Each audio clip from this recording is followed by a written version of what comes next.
Welcome to waves media. Piduguralla Telugu Desam party ఆఫీస్లో MLA Yarapathineni Srinivasarao విలేకరుల సమావేశం నిర్వహించడం జరిగింది.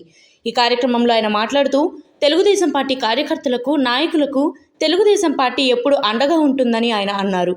ఈ కార్యక్రమంలో భాగంగా పిడుగురాళ్ల పట్టణ 13వ వార్డులో ఇటీవల యాక్సిడెంట్కి గురై మృతి చెందిన తెలుగుదేశం పార్టీ కార్యకర్త మరియు తెలుగుదేశం పార్టీ క్రియాశీలక సభ్యుడు నడికూడి శివనాగరాజు కుటుంబ సభ్యులకి తెలుగుదేశం పార్టీ అండగా వారి కుటుంబ సభ్యులకు 5 లక్షల రూపాయలు ఆర్థిక సహాయం అందజేసిన గురజాల శాసనసభ్యులు శ్రీ ఎరపతినేని శ్రీనివాసరావు.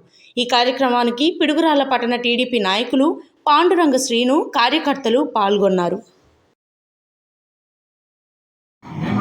తెలుగుదేశం పార్టీ సభ్యత నమోదు కార్యక్రమంలో ఎన్నికల ముందు కూడా మనం చూస్తే స్టేట్లో 2వ ప్లేస్ వచ్చాం కుప్పం తర్వాత.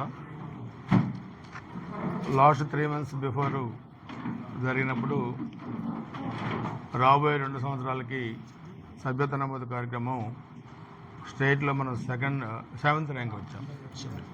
సో దాదాపుగా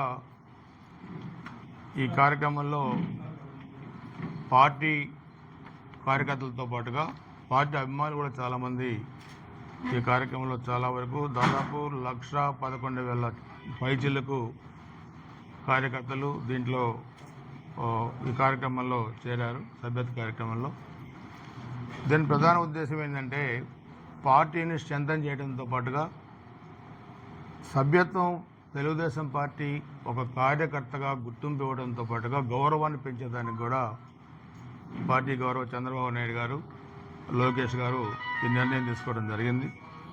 దీనిలో భాగంగా పిడుగురాళ్ల పట్టణానికి చెందిన Nadikudi Sivanagaraju by Kommari caste BC, ఇతను కూడా బాగా తెలుగుదేశం పార్టీకి కష్టపడి పనిచేశారు. ఇతను కూడా ఈ మధ్య యాక్సిడెంట్లో కూడా సభ్యత్వం తీసుకున్న తర్వాత యాక్సిడెంట్లో చనిపోయారు. దాన్ని కూడా పార్టీ దృష్టికి తీసుకెళ్ళినప్పుడు పార్టీ సభ్యత్వ నమోదు కార్యక్రమం అప్పుడే ఒక నిబంధనలు కూడా వాళ్ళు పెట్టారు.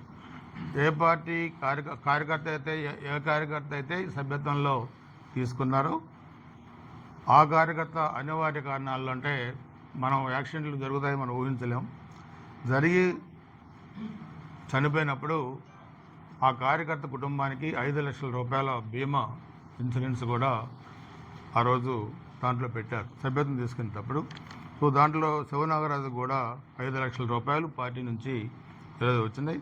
ఆ అమౌంట్ని శివనాగరాజు భార్య అరుణ, అదేవిధంగా వాళ్ళ పిల్లలకు కూడా ఇవ్వడం జరుగుతుంది. ఇది మేము చెప్పేది. ఇందాక ఒక యాంగిల్ పార్టీ కార్యకర్తను ఆదుకునేది. ఇది పార్టీ సభ్యత్వం తీసుకుంటే ఒక వ్యక్తి కుటుంబం ఇబ్బందికర పరిస్థితులు వచ్చినప్పుడు ఆ కుటుంబానికి ఆర్థిక ఆసరా పార్టీ ఏ విధంగా నిలబడింది అండగా అనేది కూడా ఇది గుర్తుపెట్టుకోవాల్సిన అవసరం ఉంది. ఇది ఒక తెలుగుదేశం పార్టీకే ఈ అవకాశం ఉంది, ఇది వైసీపీ పార్టీ కూడా లేదు. కాబట్టి తప్పకుండా ప్రజలు కూడా ఆలోచించాలి. ముఖ్యమంత్రి సహాయ నిధి నుంచి కూడా ఈరోజు ఆరోగ్యపరంగా మనం చూస్తే ఈ 8 నెలలు 9 నెలల్లోనే వాళ్ళు 5 సంవత్సరాలు ఇవ్వలేని కూడా మేము 8 నెలల్లో కూడా మనం ఇచ్చాం. వాళ్ళు 20,000 30,000 ఇస్తే ఎక్కువ, కానీ మనం 10-15 లక్షలు కూడా మనం ఇప్పించాం. ఒక యాంగిల్ కాదు, డెవలప్మెంట్తో పాటు అన్ని విధాలుగా పార్టీ